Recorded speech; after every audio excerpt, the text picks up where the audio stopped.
Aloha! Well, today we're going to be talking about NFTs. All right, and so I'm going to bring this down just a little bit and make most of my screen available to the materials here. Do that. Okay, very good.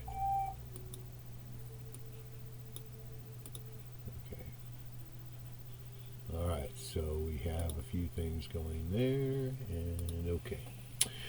All right, aloha. Once again, we're going to talk about NFTs. And so we're going to look at the big picture right now.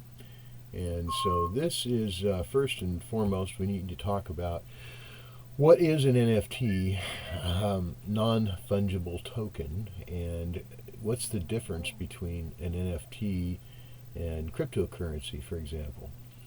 Fungible tokens is what you're using to make a Bitcoin or Ethereum. And so each of the coins have to be identical in value and shape and that sort of thing, and so that makes it fungible. A non-fungible token is different. Each of the tokens can be different.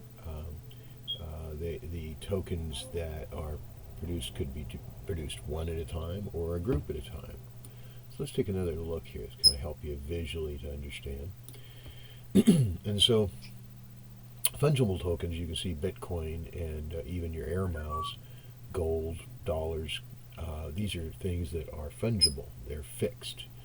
And then we look at non-fungible, and we have a copyright is a little more etheric. It may or may not be printed, and so it's intangible.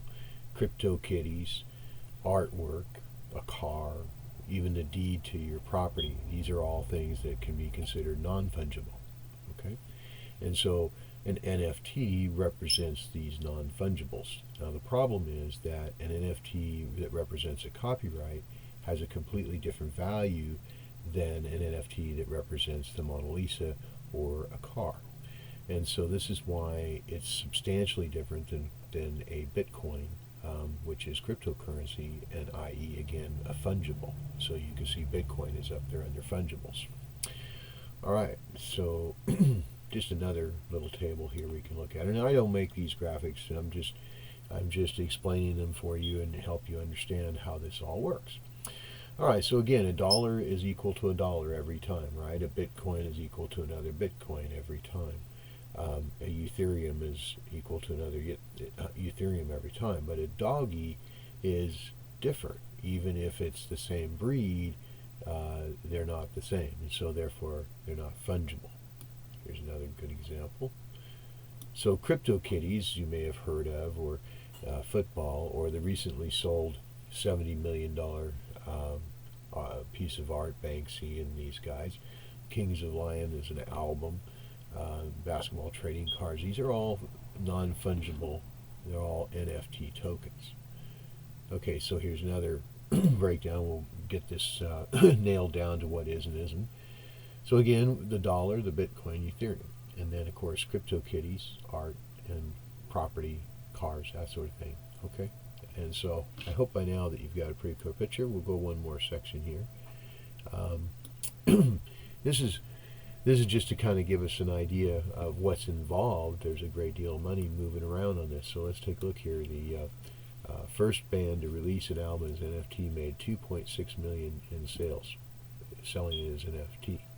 Jack Dorsey sold his tweet, and the bids reached $3.9 million for an NFT made of his tweet. Okay, not sure I care. A neon cat is just it's a meme, and so it's a little meme like are shared all over the internet. Somebody paid $600,000. Playboy plans to create its own NFTs for their art. Air Baltic, Lativa National Airlines going to do it. Gucci confirmed they're going to. So this is becoming a thing. All right. This is the sports side. LeBron James, Zion Williamson. These are player releases, and the numbers are looking staggering. Okay. Now here's the infrastructure of what's going on in the industry and how it works. So let's talk about that a little bit. Okay, so basically whatever NFT artwork that you may have is it could, let's say, whether the NFT is art or a car or whatever, the issue remains the same, that you need to have a place to buy and sell. So we have the marketplace, and OpenSea and OpenBazaar. These are the places that are moving the most right now.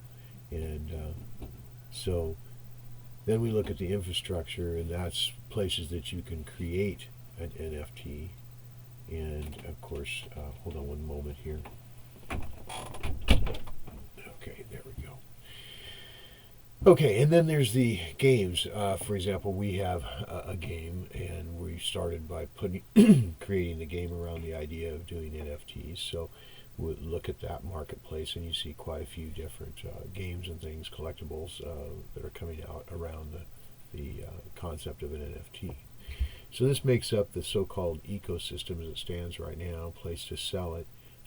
This infrastructure side represents the ways to make it, and the studios is the players that are putting out repeated NFTs, and of course games that are parts of the games, be parts a sword or a knight's suit or a special power might be represented by an NFT. Okay, so the last piece of this part, so we get clear, is we're going to take a look at the legalities involved. And I took a little time and I went through some articles, and what we have here is just some notes that I've made for you on it. And in a nutshell, when we create an NFT, what we're really doing is minting to the blockchain. So in short, we're saying, let's take an example of the most simple example would be if you were to buy an NFT that represents a single item, say for example the recent sale of $70 million piece of art or some other unique item. At the time of purchase, your transaction is being recorded to the blockchain. So the blockchain works a lot like a ledger, basically as an electronic ledger. And in short, something is added to a ledger or removed. It's a debit or a credit. So in this case, we're crediting that you now purchased this NFT, so you're the owner of it. And that ledger is then verified by multiple parties via the blockchain.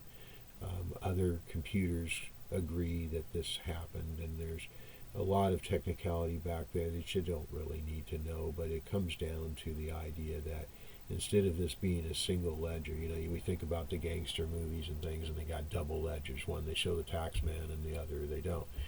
In this case, that wouldn't be possible. The idea of a blockchain ledger is that the transaction is recorded, and when it's recorded, other computers are agreeing that that was a possible lawful transaction.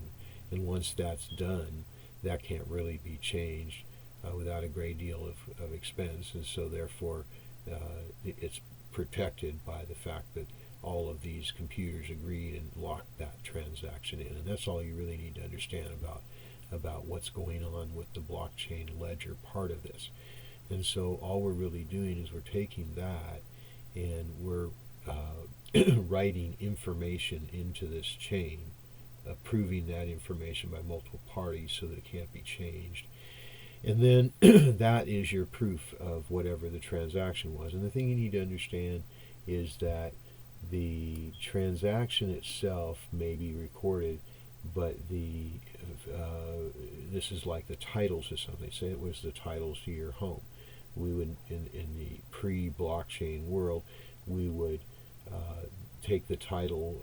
The transaction occurs through on the real estate world. It varies somewhat, even in states in the United States, but around the world it'd be a different process. But in the United States, the most common process is there's a title company, and then there's a title insurance company, and so the title company does the transaction that would be considered writing to the blockchain. The insurance is like the confirmation that you're getting from other computers here that the transaction is good. And so this is replacing those things by way of these multiple computers agreeing on the transaction. So if you think about it that way, it's a lot easier to understand. So moving on, we can apply this now to any type of asset. And you could have done any kind of asset through the title company. Let's say buying a car. Why don't we buy cars the same way? Why don't we run that through the title company? Well, it's a simpler transaction, so to speak, because and it's a good comparison as to why we would use NFTs in one case and in different ways, is thinking about the car versus a house transaction. We have a title in both cases being recorded, but the transaction is different because the house can have more liabilities and functional issues to deal with. So we'll compare that in a moment.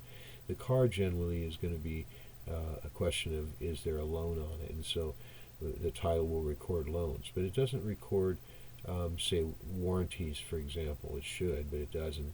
And of course, it doesn't really keep a detailed record of the events inside of it either. So the title is pretty limited in that regard. On the property, on the other hand, there can be a number of different types of liens and things. So we have loans from maybe 2 or 3 banks, the original transaction, and you get a second, a third. There may be a mechanics lien that was added. Well, you could add a mechanics lien to the car, but it's not usually done right away to the title. It's a different process. But the mechanics lien on a house is filed right there again, where the same place that we file the title to the vehicle, so that can be found later. If I try to sell that house, then I can find all of these liens that may have been filed. And that process is one issue. Then another issue with cars, with property versus, say, cars, is we have taxes and we have utilities and zoning to consider. So there's usually water rights and mineral rights and things can come into play. So all of those require mitigation and cutoff points. What day does the transaction actually want to close on, so that we can decide how much tax or what taxes due and where it transfers, and what the fees were on water. So you can see how that gets complicated, and so therefore a car doesn't have as much. So we've got a little simpler process. But in a nutshell, both require this title, and that title is a lot like the NFT, and we probably should have a title like that for a lot of other things, and we could. I mean, we could conceivably have a title like that for a painting from a famous artist. We haven't really done it that way, but it probably should have all along. It had that second evidence of ownership, you see.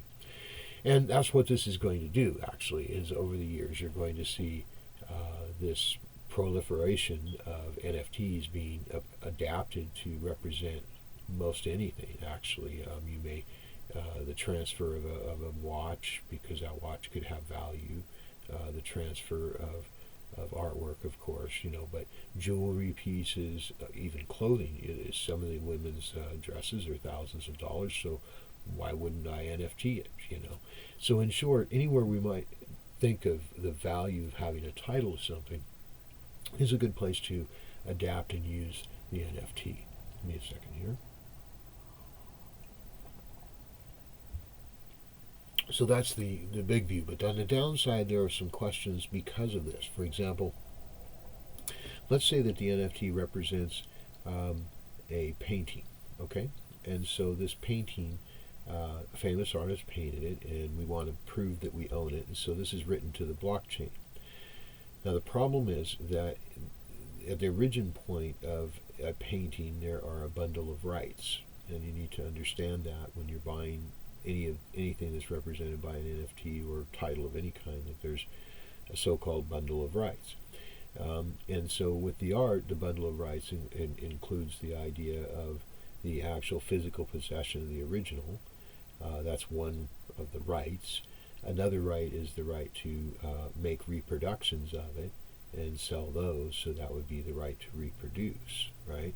And of course, now that we've moved into a digital world, we have the right to digital reproductions and reprints and use, say, for news versus use for education or use for an article.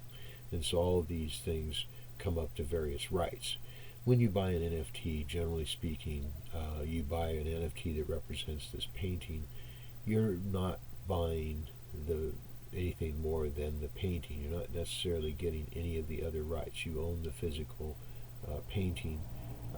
You probably would have to pay extra in most cases to get the reproduction rights. The artist can now still sell electronic copies as well as reprinted copies, right? So those are separate issues you'd have to negotiate otherwise. Now, likewise, the artist might keep the original and make only digital copies that become NFTs, and you bought one of those. Now, what did you buy? Well, you bought the right to display one or more copies, and that may be it. Or you may have bought the right to do that and the ability to reproduce a certain limited number. For example, some of the and this is where an NFT is different. See, how one NFT is done versus another NFT can be quite radical difference. For example, one of the formulas that I recently looked at, they were selling you the artwork and the ability to make reprints up to a certain number. And now this was digital. Okay, so you're getting a digital right to display it. And of course, these days you have large screen TVs.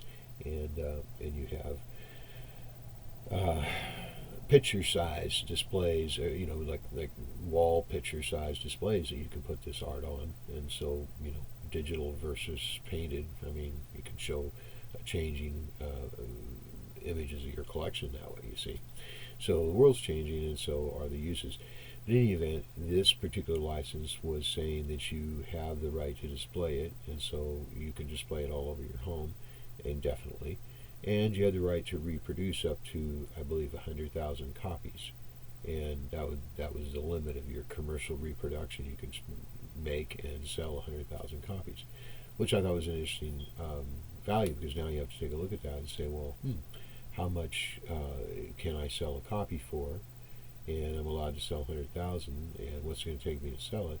It might actually be a profit potential there, that you bought a few of those kind and now can sell reproductions of that art.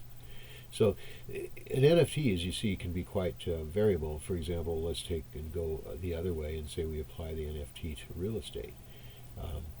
We still have the real estate title involved, so we can say that the title is filed with the county recorder, went through all the normal processes with the title company, title insurance, yada yada.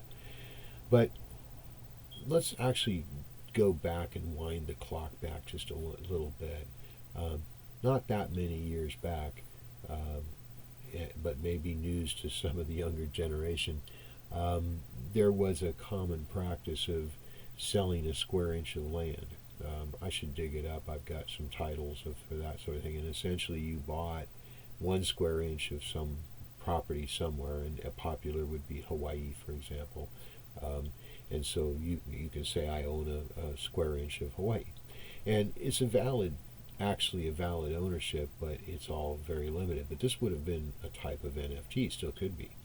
In effect, you you get a title, a deed, and all these things that are legit, but they're not filed in that case with the county recorder. The county recorder doesn't recognize that small of a piece, clutter in their system, if you will. Also, the way they're structured usually is structured through some sort of a trust. And so, in a sense, the trust or corporation owns the land, and then you bought a square inch from that, and they create a title privately for that. Now, today, we could take that same concept, and we could call that an NFT. And the difference between the yesteryear version of selling that and today's version of doing that with an NFT is that we can actually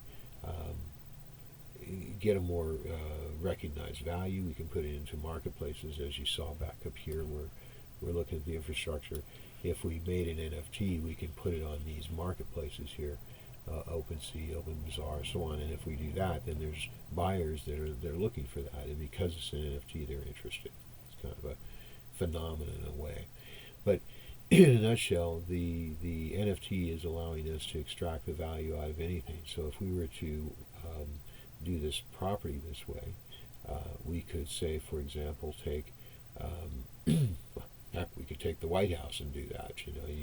The government could NFT the White House, but we could take some historical landmark or something, for example, and we could make an NFT series out of that, and we could parcel that off to you as a buyer, and we would decide for each of these type of transactions, we would decide what you're getting. So a lot like stock in a company, we divide the interest of whatever, let's say it's a property, we divide the interest by X number. Let's say we want to make 1 million NFTs.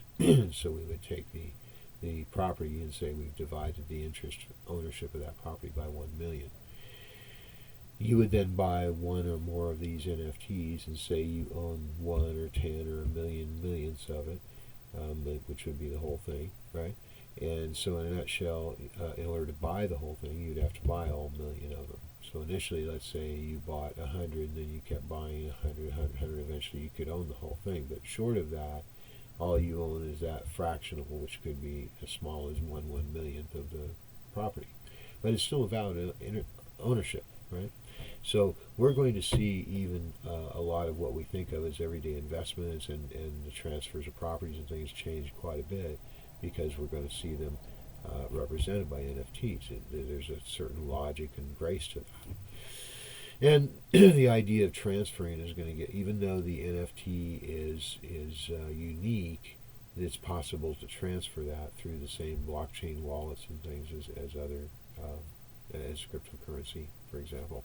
Okay, so that's kind of a general overview. There are some legal issues to consider. For example, there's been some problems with people creating NFTs using art that was copyrighted that they didn't own. They thought they could take a picture of it, or otherwise. For about the most extreme example of that would be Banksy, a famous artist, paints on a wall, and someone comes along, takes a picture of that, attempts to make an NFT out of that, and we have a copyright violation. Banksy had the right to do that, but the third party did not. They would have to gain that right by release from Banksy. Okay, so there's this potential for copyright violation to be considered. So in theory, on a legal basis, this needs to be stopped at the marketplace level. Before they can put it into the marketplace, there needs to be a stopgap that they can't put in art that they don't own. Currently, some of the marketplaces are very tight about this, what we'll call provenance. In the art world, it's called provenance, which is the tracing back of the origin and transfers from the origin of art or a collectible. In this particular case, some of the marketplaces are particularly stringent, others are a little loose. This has resulted in two problems. One side is because they're too stringent, it's too hard to get your products in for sale. On the other side, where it's too loose, a recent transaction went sideways when the buyer paid for the NFT, and then it disappeared from his account. He had to go tracing it down to find he was able to recover, but it actually, that scare factor that it disappeared from his wallet. Okay, so there's some things to work out in that regard. Another thing is that if this NFT that you purchased is more like a stock, then it might be taxed like a stock, and that's something to consider too. When there's an increase in value, then there's a taxable event. So when the original artist produced this NFT, he created something out of thin air, that's fine. But when he sold it, the IRS treats that, by the way, as a work. When he creates a piece of art and sells it, that's a regular working income.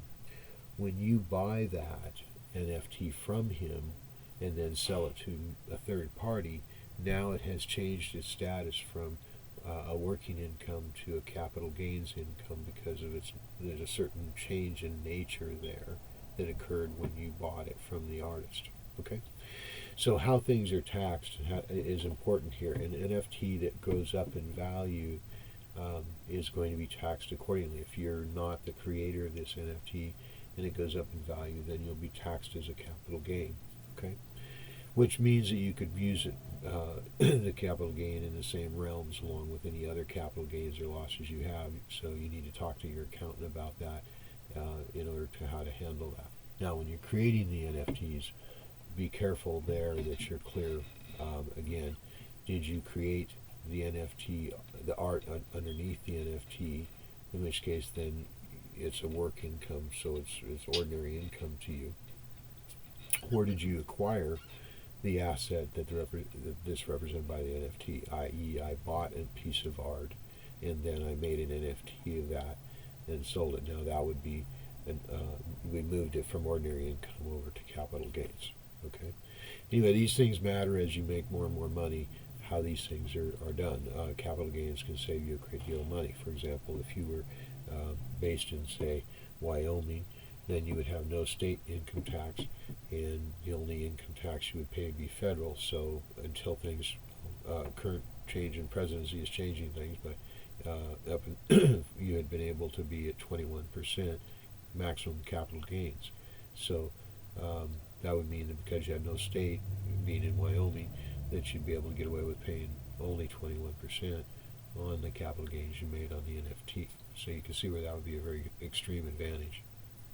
In any event, these are some of the issues. Another issue is the idea again of what's underneath is the item underneath. Where is this item? Okay, I mean let's look at that side of the legality and what did you actually buy?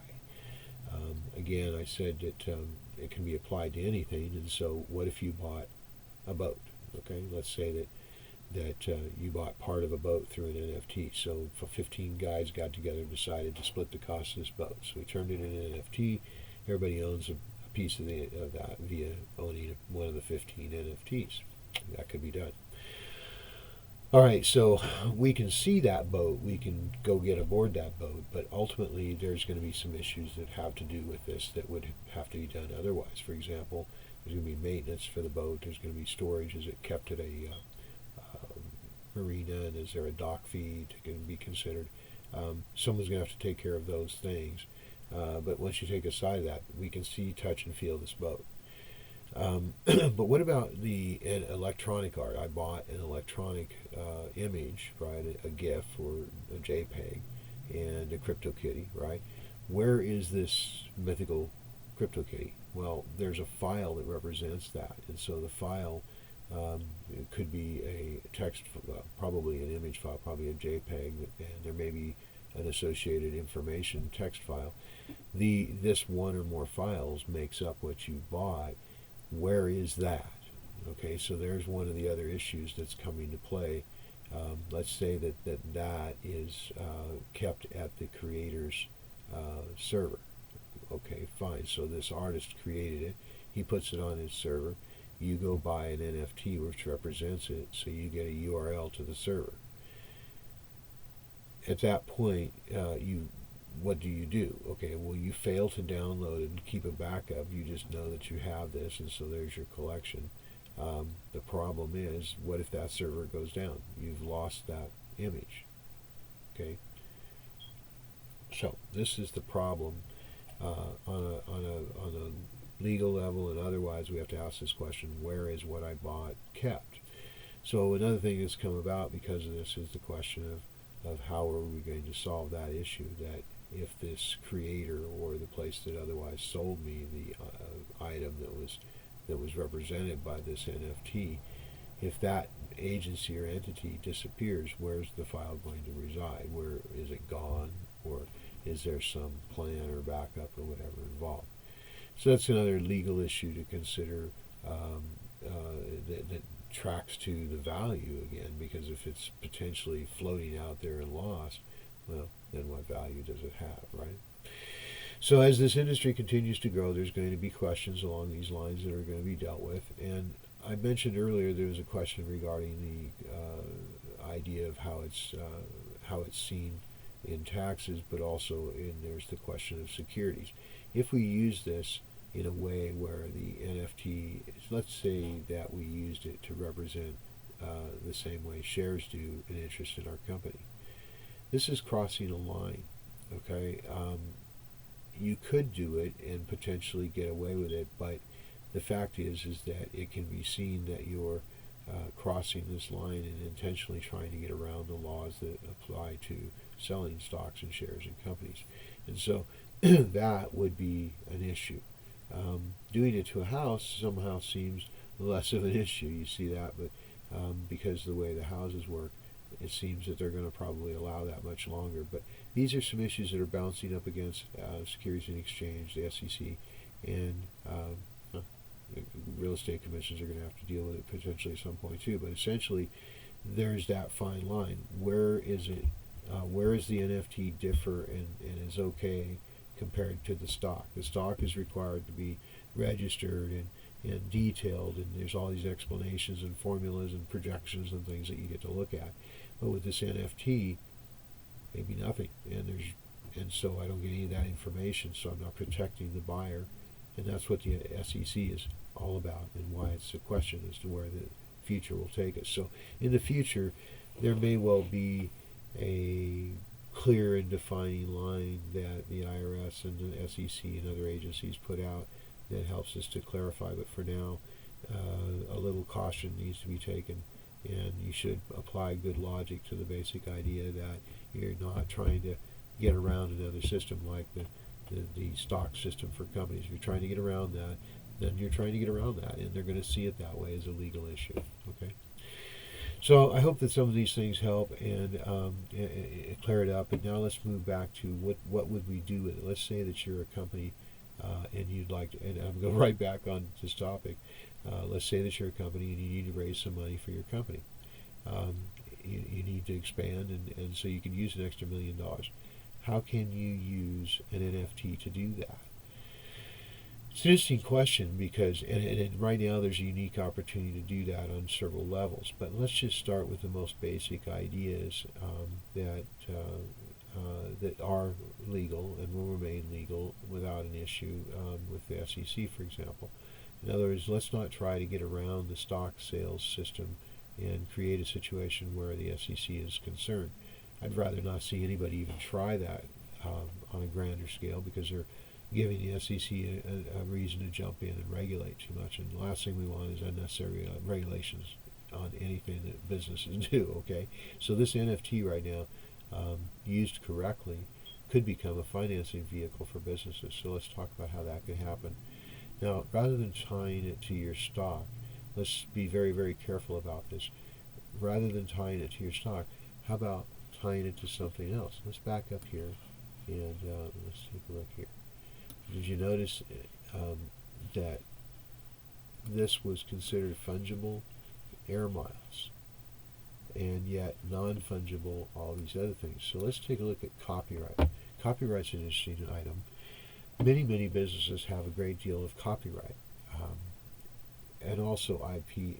Under the intellectual property side of things, there may be more than copyrights, there may be patents and trademarks and things. So let's just take a look at that side of it. Let's take a look at your trademark. Have you ever thought of the idea that maybe your trademark could be the financing tool you're looking for?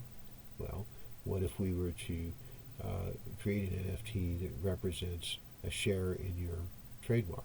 So now you're, let's say you're Pepsi-Cola. Let's say Pepsi wanted to raise $1 billion, and they said, okay, we're going to divide the value of our logo. They could go out and say that each one of these NFTs represents a percentage of the value of their logo. And you would buy that, and you'd be right to do so at the right price, because it'll probably continue to go up over the years because the value of their logo increases as their company becomes more valuable, etc., etc. So there's one example, maybe just turning your trademark into the financing that you need for your company. And if you sold it that way with the idea that that's what you were doing, the investor would be even more likely to purchase it, because he realizes that behind that NFT is the company, and as the company gets the funding it needs, it's more stable, and therefore the NFT continues. Kind of like the stock situation, but without a lot of the complexities. It still operates separately. Let's say you're a restaurant. What about changing out your menus more frequently? changing out the placemats and doing nicer ones? What about limited editions of some of these things? How about a custom set of salt shakers that's unique to your restaurant? These are just some of the things. The recipe to your unique meals could be an NFT as a copyright. Okay, so there's a number of different ways that you could take something that has a value in your business and say that this value is being transferred to NFTs, and you're going to then offer those NFTs so that people know a piece of that. That money that's created by selling that NFT now becomes income to your company that never needs to be repaid. Therefore, this investment capital allows you to improve your business. So there's a simple solution to how we're going to fund our businesses as time moves on. And it's always been an issue with small business in particular to raise the funds that are needed.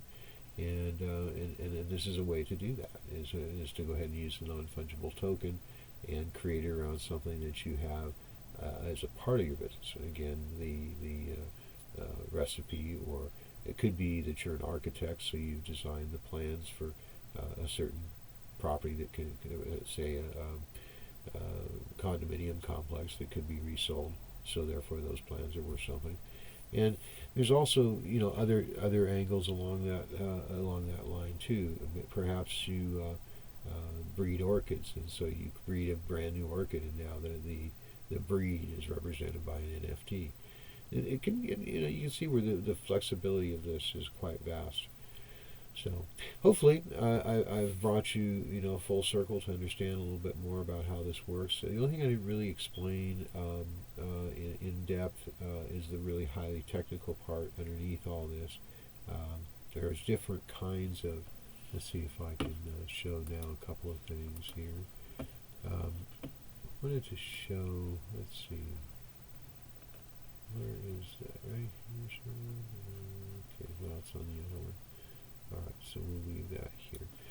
Well, just to take a look, this is 8,000 pieces of art have been sold. Let's see, what is this here? This is blockchain, pieces of immutable collection. Oh goodness, that's a completely out of date. They're by collectors. Don't even bother with that one. Okay, there was this chart here. There we go. Okay. So this is something you might want to be aware of. You're going to run across this when looking at blockchain NFTs.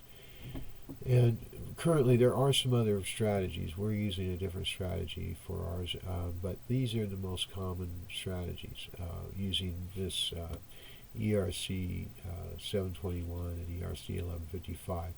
These are the most common because what they're doing is, in effect, somehow they have to write to a blockchain, and this is how you do it. Okay, in a nutshell, you base it on top of something else like Bitcoin or whatever, and so what you're seeing here is the differences, and then there's what it does to the cost of things accordingly. So when they talk about minting, you might also ask how it's minted. Is it minted under 1155 or 721? Okay.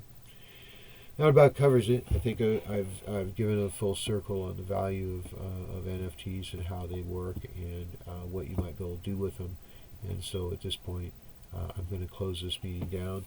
I hope you enjoyed it, and you might want to join me for some of my other classes so that you can learn more about how to use NFTs. For example, I have some other classes on that. We can just to take a look right here, free live classes.